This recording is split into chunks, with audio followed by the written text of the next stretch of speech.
Hello people. So ఈరోజు topic అయితే UNESCO world heritage site. UNESCO world heritage sites ఇవి globally significant places. ఇవి cultural, historical లేదా natural ఇంపార్టెన్స్ని కలిగి ఉంటాయి. ఈ సైట్స్ని యునెస్కో అంటే United Nations educational, scientific and cultural organisation identify చేసి ప్రొటెక్ట్ చేస్తుంది. తద్వారా ఫ్యూచర్ జనరేషన్స్ కోసం వీటి వాల్యూ ప్రిజర్వ్ అవుతుంది. భారతదేశంలో ప్రస్తుతం 43 యునెస్కో వరల్డ్ హెరిటేజ్ సైట్స్ ఉన్నాయి. అందులో 35 cultural heritage sites, 7 natural heritage sites మరియు 1 మిక్స్డ్ అంటే cultural plus natural heritage site. భారతదేశంలోని కల్చరల్ సైట్స్ మన దేశ చరిత్ర, ఆర్కిటెక్చర్ ఇంకా కల్చర్ని రిఫ్లెక్ట్ చేస్తాయి. అందులో మొదటిగా తాజ్మహల్. ఇది ఆగ్రాలో ఉంది. 17వ శతాబ్దంలో ముఘల్ ఎంపరర్ షాజహాన్ నిర్మించిన వైట్ మార్బుల్ మాన్యుమెంట్. ఇది ప్రేమకు సంకేతం.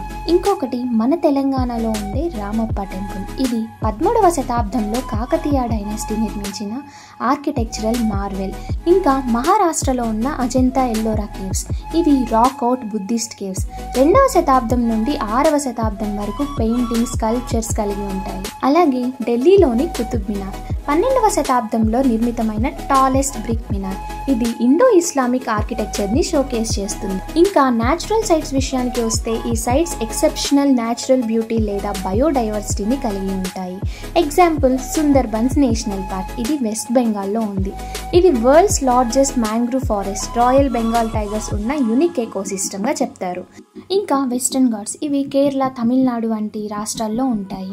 One of the world's toppest biodiversity hotspot అని కూడా చెప్తారు. ఇంకా గ్రేట్ హిమాలయన్ నేషనల్ పార్క్. ఇది హిమాచల్ ప్రదేశ్లో ఉంది. ఇక్కడ alpine Meadows, divorce wild life కలిగిన హై ఆల్టిట్యూడ్ పార్క్. ఇంకా మిక్స్డ్ సైట్స్ విషయానికి వస్తే ఒక్కటే ఉంది, అదే కాంచనజంగా నేషనల్ పార్క్. ఇది సిక్కింలో ఉంది. ఇది సాక్రెడ్ కల్చరల్ సిగ్నిఫికెన్స్ మరియు stunning natural beauty of mount కాంచన్జంగాని కలిగిన సైట్. చివరిగా ఈ యునెస్కో సైట్స్ యొక్క ఇంపార్టెన్స్ ఏంటో మనం ఇప్పుడు చూద్దాం. ఈ యునెస్కో సైట్స్ భారతదేశ సంస్కృతి, హిస్టరీ ఇంకా ఎన్విరాన్మెంట్ని గ్లోబల్ లెవెల్లో ప్రమోట్ చేస్తుంది.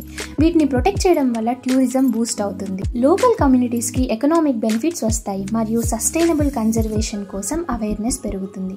యునెస్కో రికగ్నైజేషన్ వల్ల ఈ సైట్స్ మెయింటెనెన్స్ కోసం ఇంటర్నేషనల్ సపోర్ట్ కూడా లభిస్తుంది. That's it for this video. Video నచ్చితే లైక్ చేయండి. అలాగే ఇలాంటి కంటెంట్ కోసం ఛానల్ని సబ్స్క్రైబ్ చేసుకోండి. Bye bye, see you all.